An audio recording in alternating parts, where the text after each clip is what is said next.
All right, guys, and welcome to the Next Guy Up podcast. We've got your March Madness Mania episode here for you. We've got a very fun episode planned for you guys today.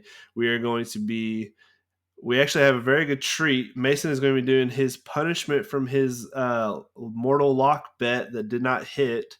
So make sure your ears are clear and you go check it out on YouTube as well because it's high quality content.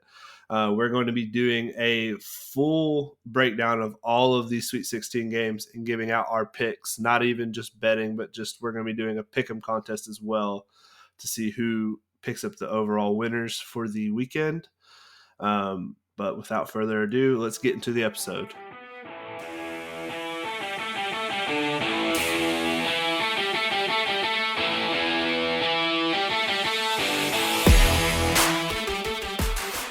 All right, boys. So we are here. How's everybody doing today?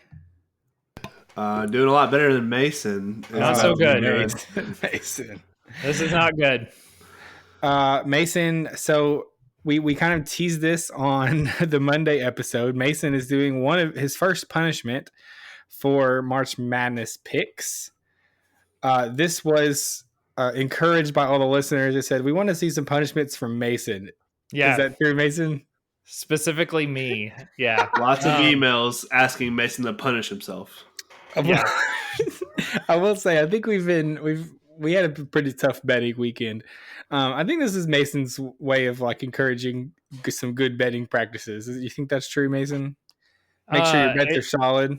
Yeah. Right now I'm 2-2, so okay. I have 2 wins, 2 losses. I have put in so much research because I'm trying to avoid doing these punishments. So I'm holding myself accountable. So it's for myself, right, but it's also for the fans. So this is the New Mexico bet. I bet New Mexico money line. They obviously got blown out by Clemson. Tinsley was with me. Well, yeah, you bet a money line bet for this? You didn't even go spread? So I'm going anything like minus 120, minus 110 ballpark. So it could be spread or a money line. Yes, go ahead, Tim. I did try to talk Mason out of this New Mexico bet that morning. I said, hey, I've flipped on the public because everyone was on New Mexico, and I said, I think I need to remind myself that the Mountain West sucks and they always lose. So I took Clemson, and Mason was like, oh, great. We're going to be watching basketball together. We have opposite bets, and mine's for a punishment. I was like, well, I'm sorry. I've been putting out all these official bets on Twitter, so I already officially did it like 2 days beforehand because I thought I would get a better line. So I couldn't switch it. So if you're wondering, follow me on Twitter if you want to know what the official bet is. So yeah, here we are. I will put one out. Obviously, if you're hearing this today on Thursday, I'm going to have one for today and one for Friday. Every day that there's March Madness, there's going to be one bet. So here we are. 2 winners, 2 losses. This is the first punishment for the first loss that I had. And I will say, make sure you're following. Mason is also on Beat the Book. I give out our picks as the pod and myself on there under my account. Not to toot my own horn. I was up 17 units on the first weekend, even with the bloodbath that was Sunday. So shout out to the Next Guy Up. We're doing good on that a contest.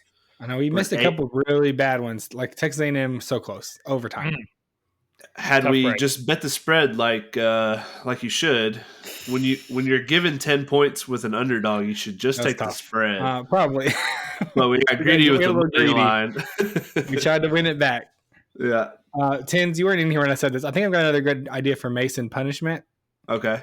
I think he should have to watch some kind of sports game that he doesn't want to watch, like maybe a tennis match or like an entire round of golf. And he has to live tweet the entire thing. Like he has to watch from start to end, live tweet the entire event. A NASCAR race. That's like 5 hours. Golly. Or it's some event, we'll have to predetermine it, but I think Mason should have to watch every second of it, and then like every 5 minutes put out a tweet. I like that. Okay. I like that a lot. We can workshop it. We'll workshop it. I wanted to say it live on the pod so we couldn't go back on it later. There we go. So we got to do punishment. I think that's a good one. Get some engagement on Twitter. So should I go ahead and start this? Yeah. Should we So go ahead? this Okay. punishment. Okay. What Does are everyone we know what you're doing doing, here? Mason? I'm explaining it right now through Okay. TikTok. Ah. So, all right, here we go. So I'm explaining this while we're doing the pod and the TikTok, and while I do it, I am doing a punishment for the bets that I've lost for March Madness. I'm making a hamburger shake. I have my blender here. I have my hamburger. I'm placing it in here. So here we go. Can you guys see this? How's it looking? Choosing to not see it. Tinsley is choosing to not look at this. I'm We watching needed it. we needed some liquid, so I'm currently going to put in some soda of my choice, Dr. Pepper. You should have got the orange I'm watching dreamsicles for frosting. I'm making a mess. I'd have been banging. I'd have drunk that. I should have done what? Got the orange dreamsicle frosty. Orange dreamsicle frosty. Yep. Okay, mixing it up here. Oh, He has a hand mixer for everyone out there. Yeah, for anybody that Mixing it can't up pretty good, actually. Yeah, that blended up really well. All right. Oh, please. Okay.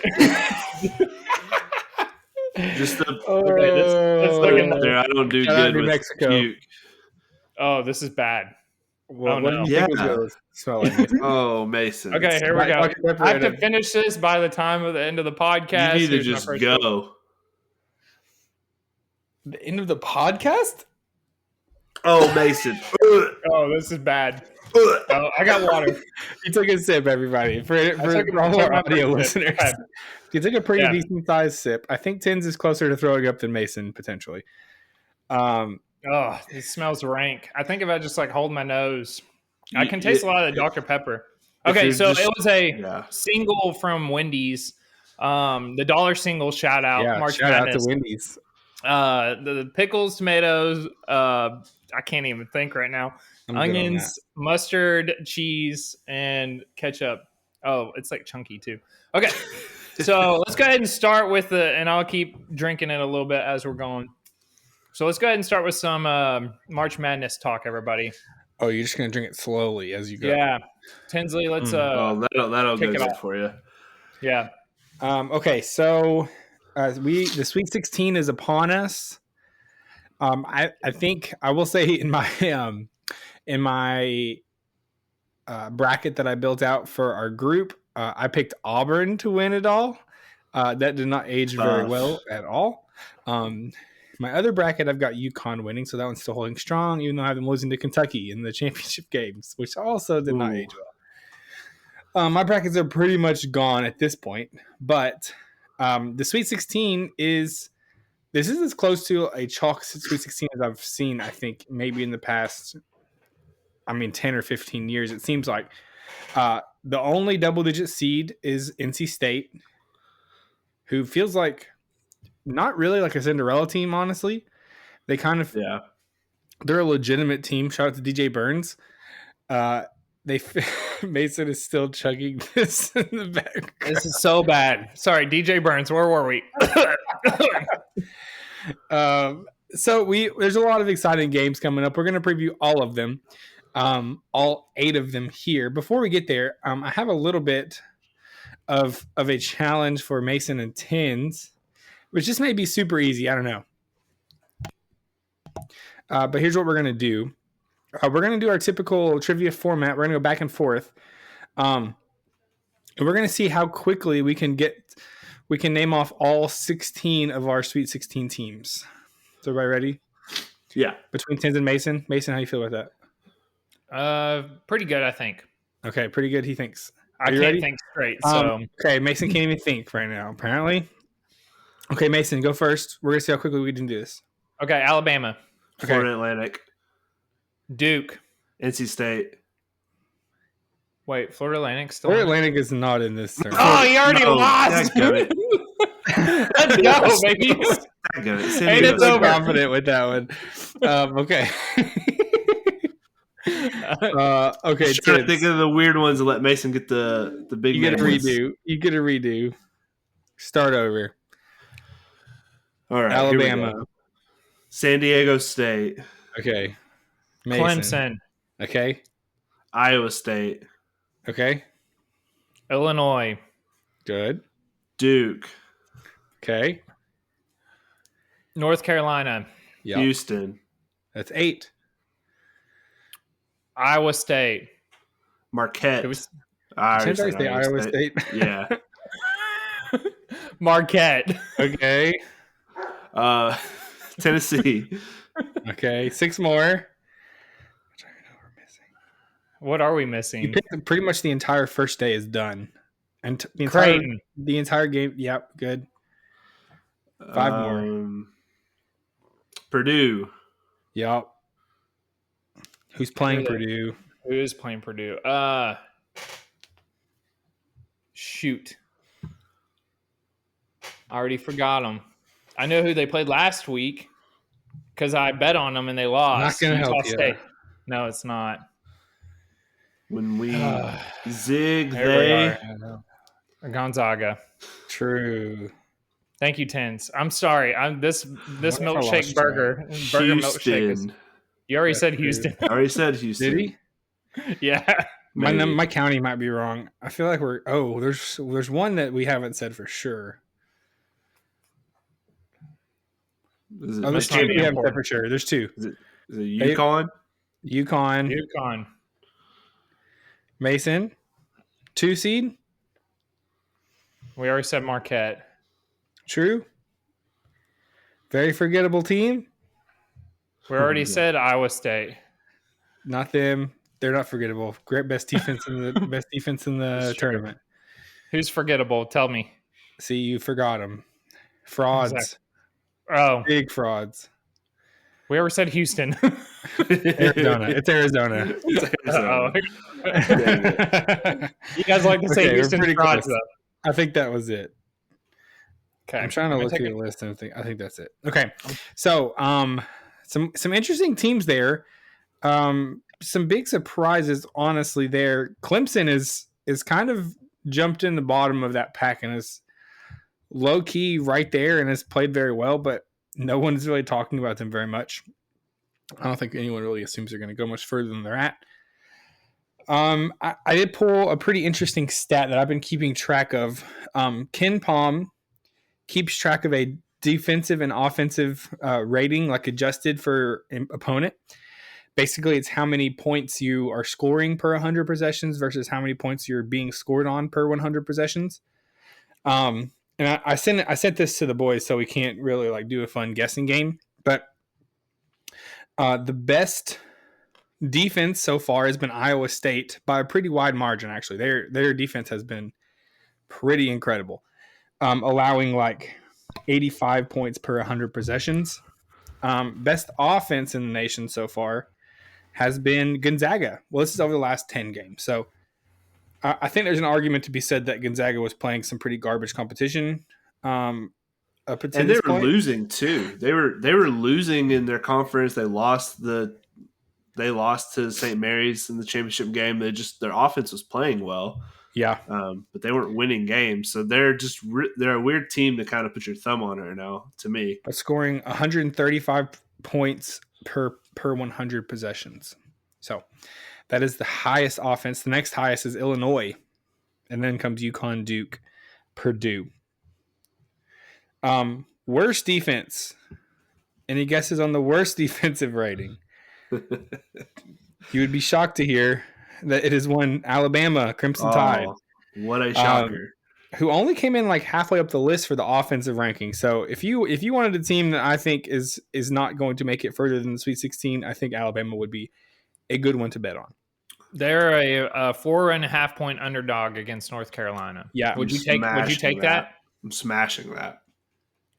We also had a stat from last episode about the 1 seeds and their spread against 4 seeds. So yeah, Alabama has always been a team that could get hot at any point in time, like can just start shooting lights out. The problem is that only gets you so far when the other teams you're playing against become better. You can't just run them at the gym scoring anymore. Like you can't do that against elite teams. I think North Carolina is an elite team. Now, would I be shocked if Bama came out and scored 110 points and wins by 3? No. But the only way Bama wins is in a shootout of shootouts. Just like bang, bang, bang down the like no defense being played. Yeah. So that's the only way Bama wins the game, I think. But pretty interesting matchup. Well, I think I'm looking at that. Yeah. I was just saying North Carolina and Alabama are right next to each other as far as the offensive efficiency They're just so much rating worse and that stat. defensively. Yeah, Yeah. exactly. Yeah. I will say also Illinois is very similar to Bama, but even more drastic. Illinois is the second highest offensive efficiency and the second worst defensive efficiency. So if you're talking about another run and gun team that's been scoring a lot of points recently, it's Illinois.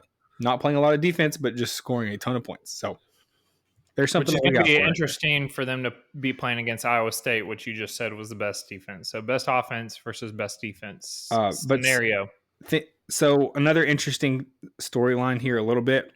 If you look at the best defensive teams, which is pretty by far Iowa State and Tennessee over the last 10 games, the two worst offensive teams have been Iowa State and Tennessee. So it is interesting to think about that line of like, we're playing such good defense, but we can't really score the basketball, and where that's going to end up crushing. Now, I think Tennessee's ceiling is much higher. They've been playing. We've seen them play much better offense over the course of the season in the last 10 games, which have been pretty bad. Highlighted by this game, the last game against Texas, but pretty interesting. Pretty interesting stats to look at. Anything else you guys see there that you think are some keys? As far as like, I don't know. Gonzaga now, like I said, they're a hard team for me to kind of put my finger on. Mm-hmm. And with Purdue's defensive rating being not great, I'm just trying to see, because the one seeds normally they win straight up almost every time in the Sweet 16. But I'm trying to find value, and really the only two upsets I could see happening really are Purdue getting upset right there, or maybe this Houston team, which they're just so great defensively. But you saw where Texas A&M had a chance, had they hit their free throws or even just hit a little bit better from three. I think Houston would have went home. And Duke is I think a significantly better shooting team and scoring team than Texas A&M. Now the question does come up: is Texas A&M is more of a tough team, maybe a little bit more physical? They could stand toe to toe with Houston. Does Duke have that in their bag? I don't know. But if they want to turn it into a shootout, that might favor Duke. And I think Gonzaga is kind of the same thing. If they want to just run tempo and not let Zach Edey set up in the half court, you can see that's kind of their pathway to getting an upset here. So those are two things I've been kind of eyeballing. Speaking of, sorry, Mason. No, you're good. Just real quick. Speaking of Duke, they stand alone for unders this year, going 20-11-1, including 2-0 in March Madness. So just keep that in mind. Duke is 13-3 to the under in their past 16 games. Under team. Huh. I wonder if their line just is a little bit juiced higher up than than it probably should be, just because it is a higher scoring team. But no, that is a good stat. That would favor Houston as far as if it's going to be a game that goes under. Yeah. I will say one of the most interesting matchups out there, I think, is going to be Illinois, Iowa State. Yeah. You've got your best defense in the tournament statistically so far, and one of your best offenses going against each other. So something's going to have to give right there, whether Iowa State can hold Illinois in check or whether it will go the other way. Pretty interesting. Yeah, a couple of heavy defensive teams still left in the tournament. Yeah, I saw Iowa State has the best 3-point defense, but Illinois has the best 3-point offense. So it's truly just who is going to play to the other one's game. Yeah. And so that's going to be a very interesting matchup. That's a game I have highlighted. Just I don't really even care about betting it. I just want to that's just gonna be a good. Let's see what happens. Yeah. I did hear a stat speaking to Mason and some of his what he's talking about, the 1 seeds. I heard a stat that the last time there were 4 1 seeds in the Sweet 16, only one of them made it to the Final Four. So 3 of them did not make it all the way to the Final Four. So there is something about this tournament this year where all the 1 seeds are still in it, but also all the 2 seeds are in it. And there's a lot of 3 and 4 seeds still. And so while it's still pretty top, it's becoming very top heavy, where it seems like we're going to have some high powered matchups. We talked about it a little bit, but there are some completely chalk matchups coming up. There's only and then NC State is kind of the only 11. They're the only double digit seed, but they really feel like they're playing much better than an 11 seed right now. So Yeah, I especially don't since see them they getting won. blown out. Probably. Yeah, I mean they were bid stealers winning the ACC tournament, or else they would. I mean they wouldn't have been in the tournament, let alone. I mean that's why they're an 11 seed, but they're one of these teams that got hot at the right time, and they're not a bad team. I just feel like they were kind of, I don't know, they got hot at certain points during the year, and then maybe the ACC, like I talked about last episode, was just a little bit tougher than everybody wanted to believe. Like we kind of Could looked be. down on Yeah. them, and they do have bad teams in the ACC. I mean, you got teams like Louisville's pretty bad, Georgia Tech, Florida State was down this year. Miami was severely down compared to last year. They were a Final Four team. So what's up, Mason? ACC is 8-0 against straight up and 7-1 against the spread during this tournament. Yeah. Wow. Best of any conference. You know who's And been bad? SEC. SEC, baby. SEC, yeah, we thanks Kentucky and Auburn. You were talking about NC truly I did guess. not expect that. Yeah, pretty bad. You were also talking about NC State double-digit seeds versus non-double-digit seeds, and the Sweet 16 are 8-3 against the spread since 2017, 13-5-1 against the spread since 2012. Got to keep that in mind. Keep it in mind, I mean, everybody.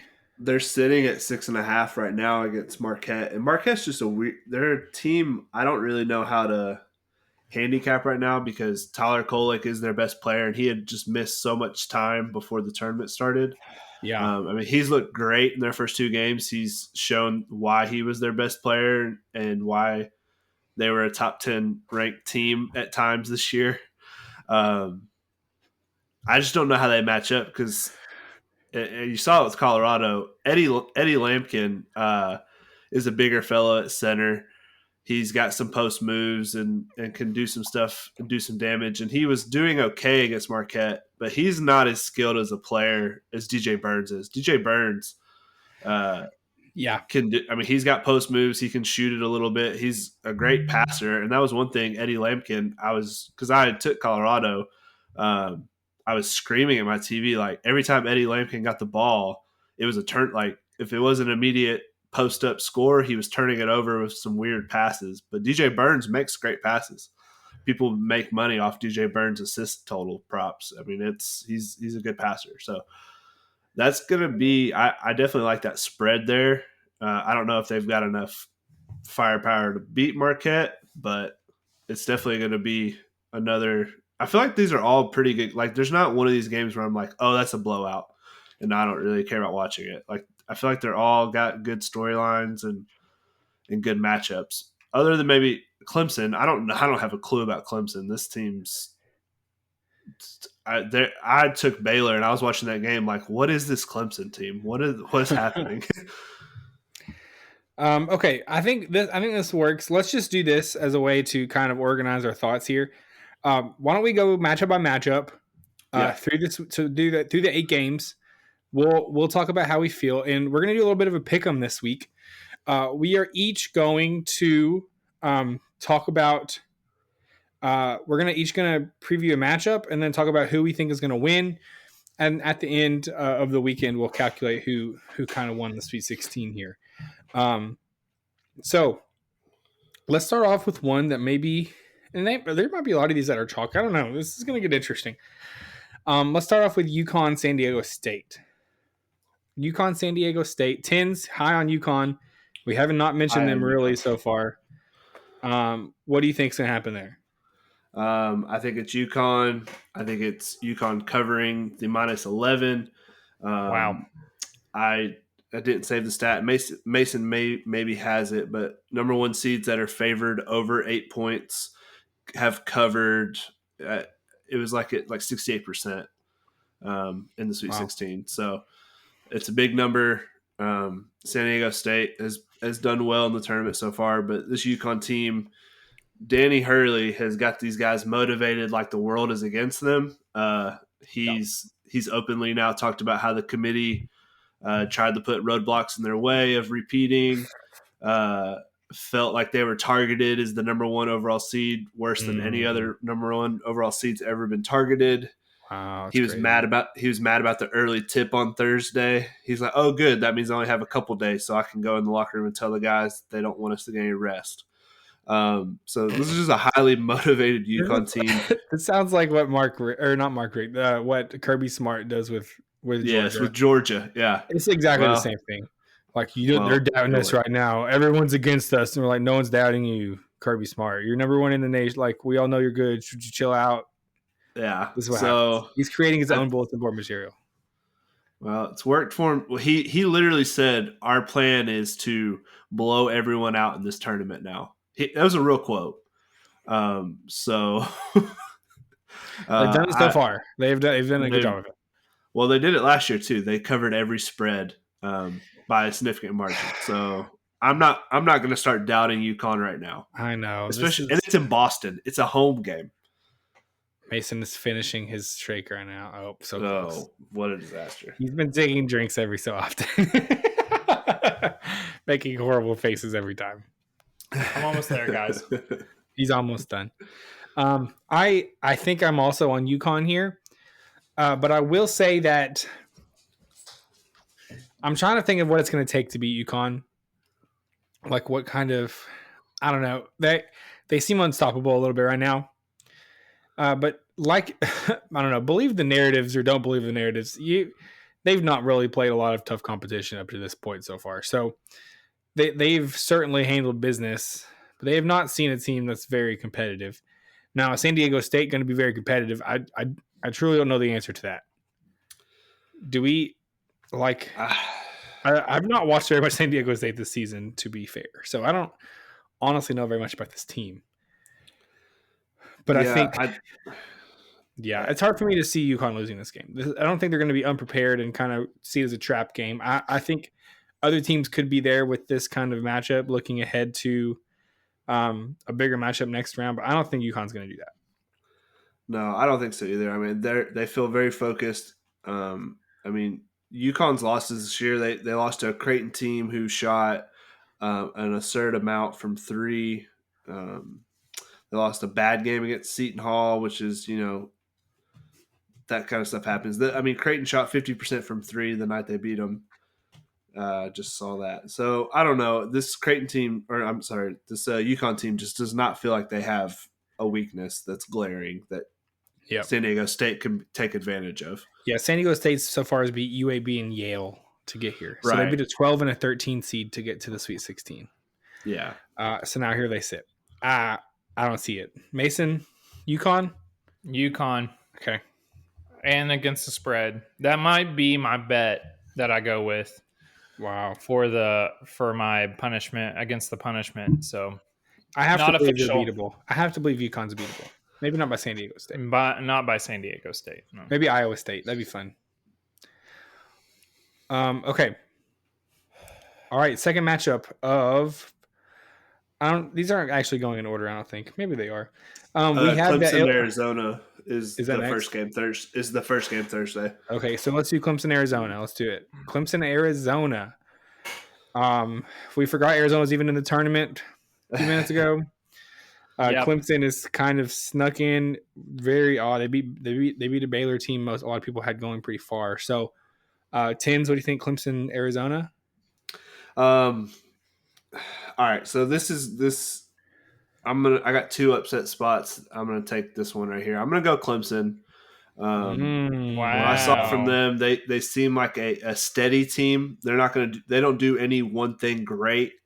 But I just feel like they've got a lot of upperclassmen. This PJ Hall character is a senior. He's the captain. It felt like when I was watching the Baylor game, every time they needed a play on the defensive end or to get an offensive rebound put back for a score, he was the one doing it. So I like having a guy like that against the Arizona team that just feels like they just want to be flashy, run and gun. Caleb Love, right? That's his name, Yeah. Caleb Love. Yeah, Yeah, it is. And they've kind of they got a little bit of a scare by Dayton in this yep, round of 32. Dayton darn near put him on the ropes.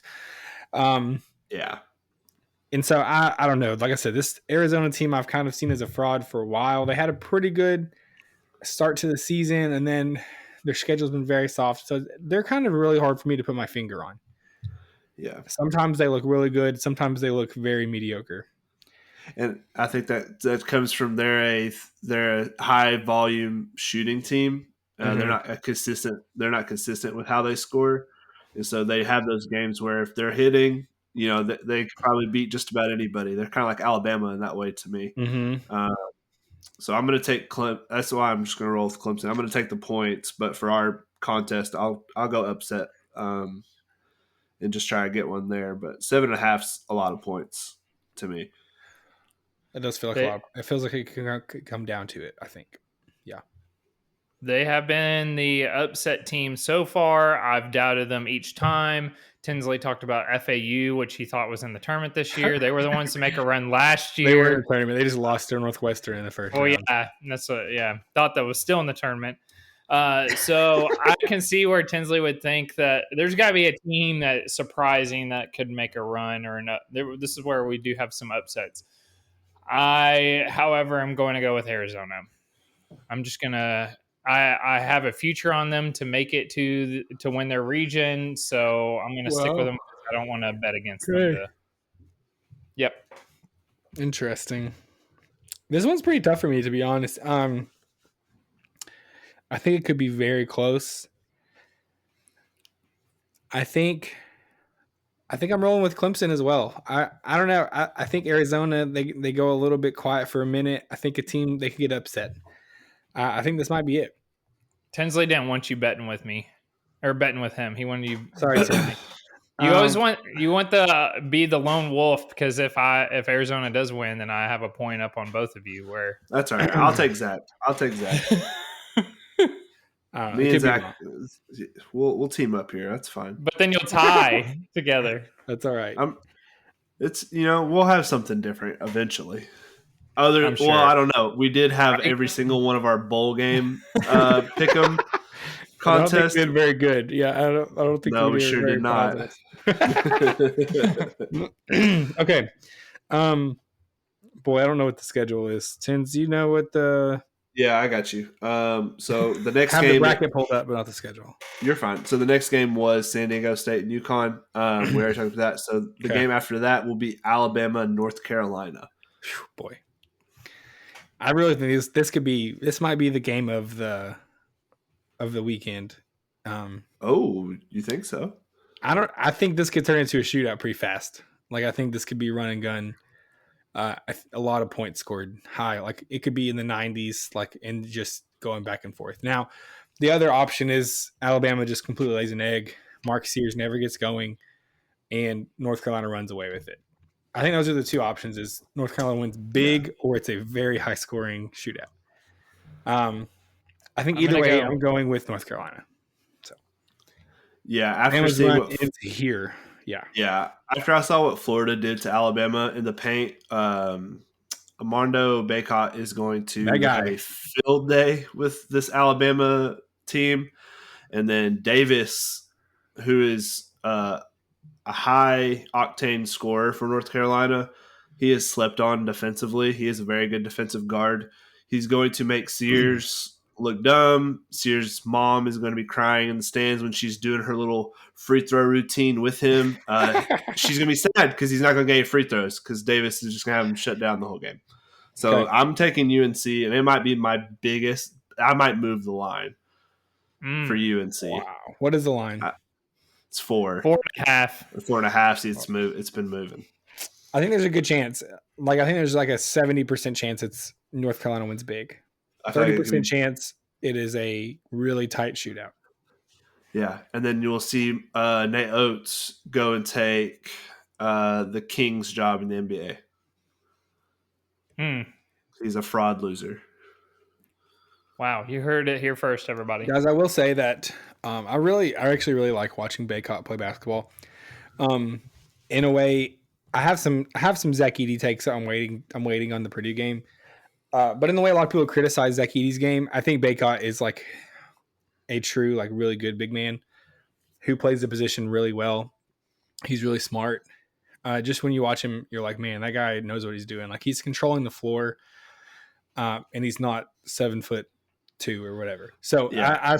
it's really impressive what he does down there. I think he's pretty scary. We could look back and he's like the player of the tournament, I think, pretty easily if North Carolina makes a run at it. I agree with that. He's had a great tournament so far. He'll be the one to kind of carry him there. I mean, they've got good players with Ryan and Davis, but they only are going to go as far as Baycott takes them. I think he's their difference maker down there. Yeah. Okay, Mason. UNC. You already picked. Yeah. It. Yep. All right. Swept that one. All right, and then the last game on Thursday night is Illinois Iowa State. So this is a big one. I think, boy, this one is tricky a little bit. Essentially, do you pick offense or defense? Which offense one do you or defense? I know that's usually I would go with defense. I think I'm picking Illinois. They just look so good. I think that defense can take you so far, but I do think there's a point in this tournament where if you were not scoring at a pretty elite level, you were just going to get. I mean, you can only play so much defense. Like you can only do it to a certain degree against elite offenses. So I'm going with Illinois. I think I'm on Illinois too. Illinois has 3 guys that could all be in the NBA this time next year. Shannon and Coleman are going to be, or not Coleman, Hawkins. Is that his name? I'm so bad at Coleman names. Hawkins. Yeah, his name's Coleman Hawkins. I was right both times. Shannon and Hawkins are both going to be, I feel like, solid like fringe starters in the NBA. Those guys can score at a pretty incredible rate. I feel like this Iowa State team, yes, defensively they are great. I don't think they have the firepower to keep up. I think a little bit of their numbers are inflated by an overstated greatness that the Big 12 is. could be. I mean, they were having a hard time with Iowa State was in a back and forth with who are we trying to jinx them last round. I mean, it was sad. I felt like they should have been blowing out whoever it was they were playing. So yeah. Yeah. Washington State, that's who they played. Yeah. Washington State, and I felt like it was a little too close than it should have been. So I'm going to go with Illinois there. I'm going to take offense. I feel like a lot of people are voting for this based on, or like have jumped on the Iowa State bandwagon after they kind of beat down Houston in that Big 12 championship game. That's when everybody kind of was like, oh, Iowa State is for real. I was one of those people. But Houston's also just an elite defensive team and not a very good offensive team. So. Well, Houston, I guess their best player was Sheed or Sneed, or what's his name? He had gotten hurt the game before, and he only played about 10 minutes of that Iowa State game. And once Iowa State kind of got a good lead, Houston said, "We've got a 1 seed. We're not going to do this. We'll save it." So smart. Very interesting.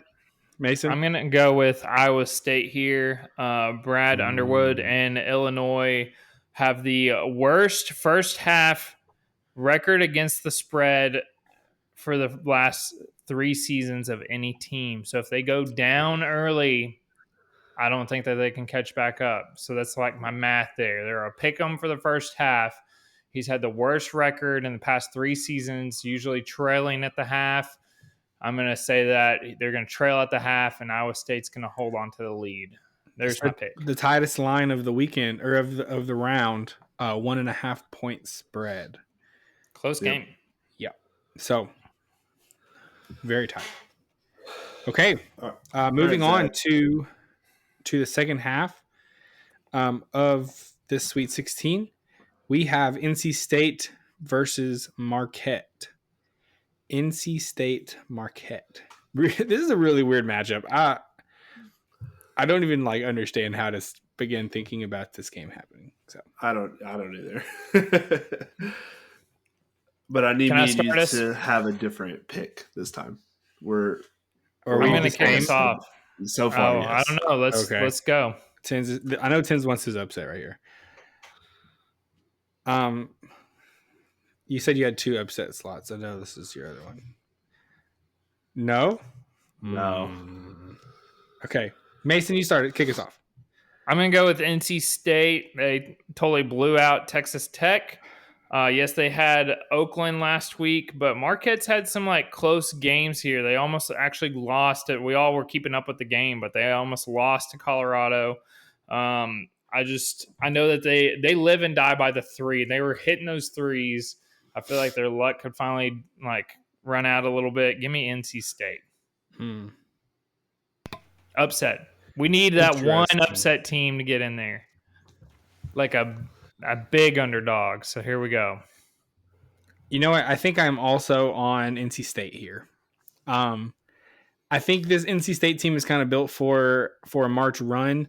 It's not been fluky. DJ Burns has kind of put him on his back. I will say, NC State played Tennessee early on this season, and DJ Burns looked very bad. Tennessee kind of put him in what they really did is they just ran him to death where he couldn't keep up. But he was also in much, much worse shape at the beginning of this season. I saw him again. I didn't watch any NC State games until March Madness, and I was like, holy cow, he's lost 20 pounds since he played Tennessee at the beginning of the season. I think DJ Burns is he can take over a game. Now, I will say Tyler Kolek from Marquette, I think he is also a game changer in another way. But I like what NC State's been doing. I kind of want to root for him, so I'm picking NC State there. This is a game for sure. Betting wise, I'm taking NC State with the plus 6.5 points. It's a lot of points. I feel like this is gonna be a good close game. But I'm gonna go with See, that's the thing. I don't really even want to take Marquette because Shaka Smart is he's an overhyped coach who just had one good run with VCU a long time ago. He's not had much tournament success since, so I don't want to take Marquette. But I'm going to take Marquette for this contest as far as just to pick them. But I'm not going to be surprised when DJ Burns hits a game-winning layup in my face. Could be fun stuff. Okay, there we go. Next, we've got 3 games left. We're going to run through these. We got Alabama, North Carolina. No, we already did that one. It is Gonzaga, Purdue. Sorry, everybody. Gonzaga, Purdue. It's time for my Zach Edie take. Listen, there's been a lot said about Zach Edie this season. A lot of people, and I've heard multiple different media personalities now defending Zach Edie, saying he is dedicated to Purdue. He is, he is the embodiment of college basketball, blah, blah, blah. We should be celebrating that he cared enough to come back for another season in college basketball. That's the take I've been hearing. Kind of pushing back against the overall take that Purdue is not fun to watch, and Edie, his style of basketball is horrible when a third of his points are coming off free throws. He is the most fouled person in college basketball in the last 2 rounds. He has drawn 19 total fouls. That is almost 10 per game. He's almost fouling out 2 different players per game now. That is too many fouls called against one person. And I get that people just can't, especially the people they were matching up against just could not physically, no one could match up with him. And I get that. So their only way to play defense is just to foul him and hope he misses free throws, which he doesn't miss very much. He's a very good free throw shooter. Here's my take. I think if you're a person who, and maybe this will be the last thing I ever say about Zach Edie on this podcast because they lose this next round. If you're a person who wins National Player of the Year and you choose to return to school, I don't care why you're returning. I don't care what your reasoning is. I think it is because you feel like in your heart, you feel like you are not going to succeed in the NBA, and you know that your best chance for success is still against college players. That's against 18, 19-year-olds who are nowhere near as big, physical, strong, tall as you are. Say what you want. Maybe you say he just really wanted to make it win a national championship with Purdue. Great. I just don't think people usually make that decision if they feel like they have a long NBA career ahead of them. And so it is what it is. I mean, if Dalton Connect were announcing that he was going to come back for another year at UT, that would be so weird. I think UT fans would be like, "What? Why is he doing that? Why? Yeah. It doesn't make any sense to someone who has a potential top 10 pick to come back and be like, you know what? I have unfinished business to do. Like, you're going to go play in the NBA and make millions of dollars. Like, go do that." I don't know. It feels weird to me. There's my Zach Edey rant because I've been hearing that narrative a lot.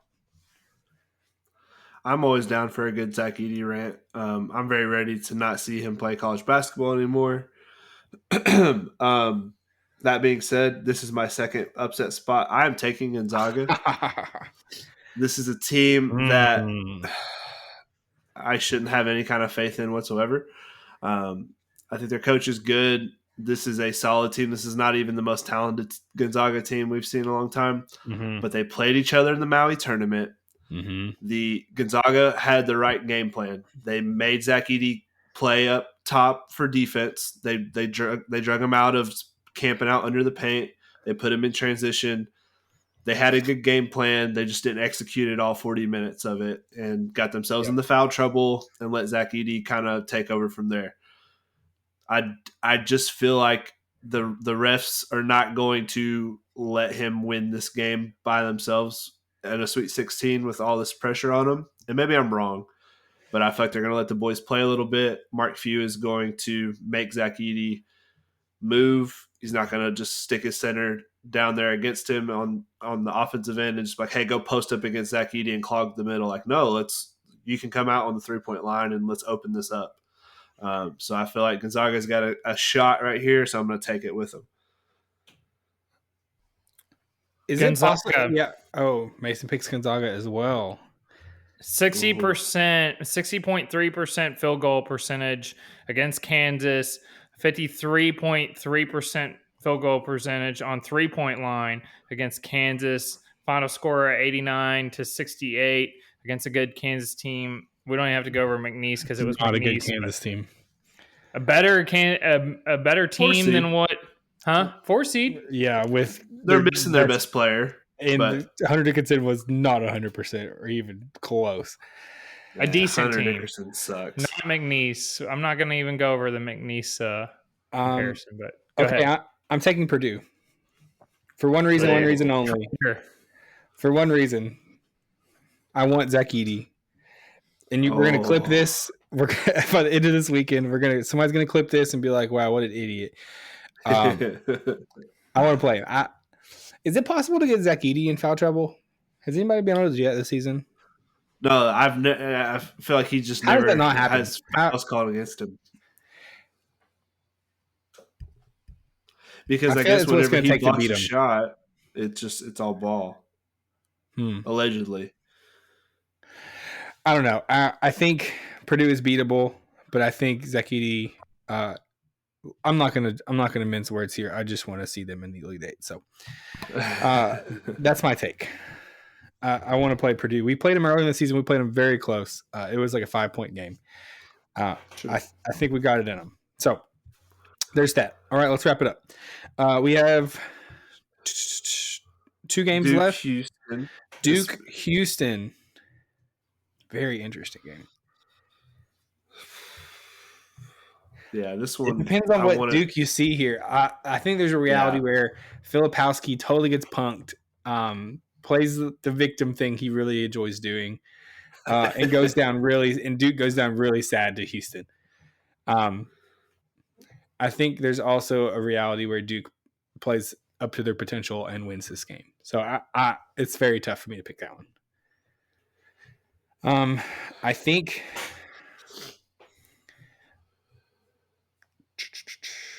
Man, I think I'm going to pick Houston. I don't think Duke's got it in them. I think it's been good to make it this far. I don't think they've got it in them to make it past this. Duke has not beat a higher seed in 30 years. That's higher than them. It's crazy. And normally stats like that, I'm like, I don't care. Like that, it's just like a random throwaway stat. But Duke, they don't feel very tough. I don't feel like they're going to get down and dirty and rebound and be tough and play defense the way Houston does. No. And if you don't show up like willing to play Houston style basketball, they can run you out of a gym pretty quick. So I'm going to go Houston here as well. Filipowski's the softest player in the nation. Yeah. They have it. I mean, their starting point guard, bless him. He hit like every shot against JMU, but he's a TikTok star and is a little bit soft. And I don't think he's going to like these Houston guards that are just like, they're grown men. Like they would be scary to play against. They're not, it can't be fun playing against Sheed and those guys because they just make games rough. Yep. I'm going to go with Houston for this reason and this reason only. Teams love to beat Duke, but what do they do after beating Duke? Since 2012, teams are 2-7 straight up and against the spread the round after beating Duke. So I think Houston's going to beat Duke, and then Houston's going to go down the next round. I don't care who they're playing. Marquette, it doesn't matter. They're going to go down the next round. NC State Final Four run. That too. Okay. Last matchup. Let's wrap this up. Last matchup we have starting at past 10 o'clock in Knoxville time, which is insanity. I would love someone to explain this the way they've made these times.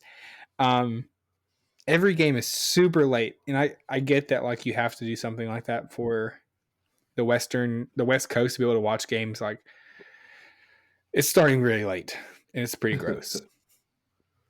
Tennessee Creighton. We have a Tennessee team who has played very good defensively, atrocious offensively, especially against Texas. Like maybe one of the worst offensive performances I've ever laid eyes on. And that's saying something because Tennessee does this pretty often. 1 for 21 at one point in the game from 3-point. I saw a stat. One of our friends shared a stat that up until this point in history, teams that had a percentage that low were 0-65 or 0-66 or something like that. Tennessee was the first team to pull a win with that low of a 3-point shooting percentage ever. And it goes to show that Tennessee is very good defensively.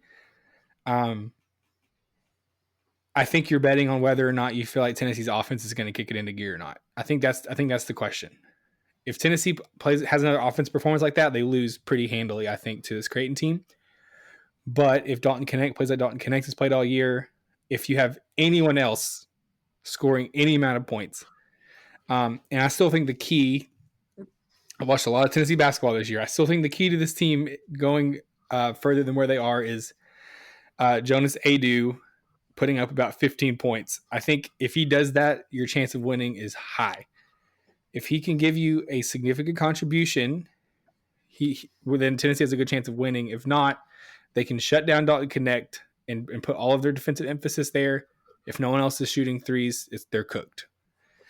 So with that being said, I think that happens. I think Tennessee wins. I think Connect gets back to form. I think Adu has a good game. I think someone else is going to hit some shots, whether that's Ziegler or Vescovy or James, somebody else, or Gainey has seen, and say it what it is. I'm definitely a homer here. Somebody, maybe I'm just speaking it into existence. Somebody's going to get it going. Tennessee wins this. It almost sounded like he said Tennessee was cooked because he said if that's the case, Tennessee will be cooked, and I believe that will happen here. That's how he said it, but that's not how he meant it. So it won't happen here. Yeah. Okay.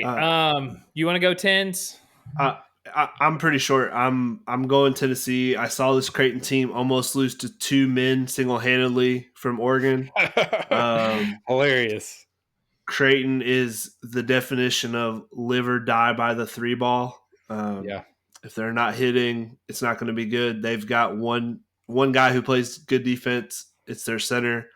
He is great. He'll make things hard in the paint. But I feel like Tennessee is a good defensive team. They're not going to just let Creighton shoot for 50% from three-point land all night long.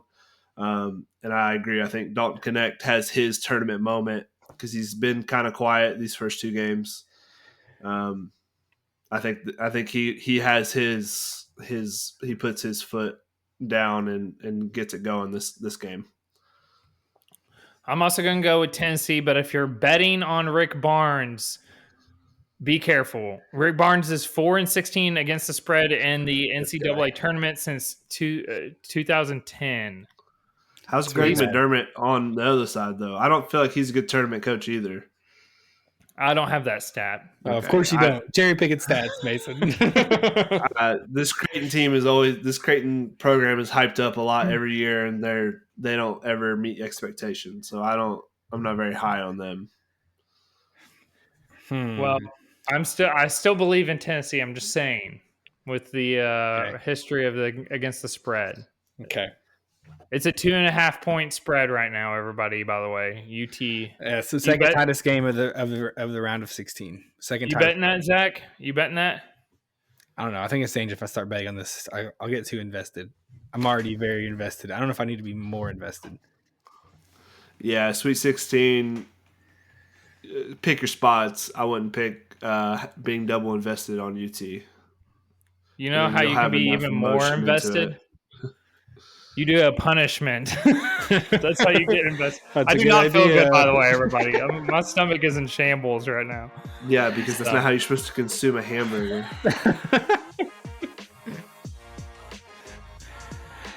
All right, that's a pod. That's a pod. That's a pod.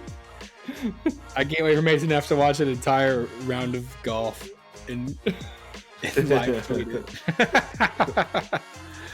Oh, it would be so funny. Okay, it's a pod.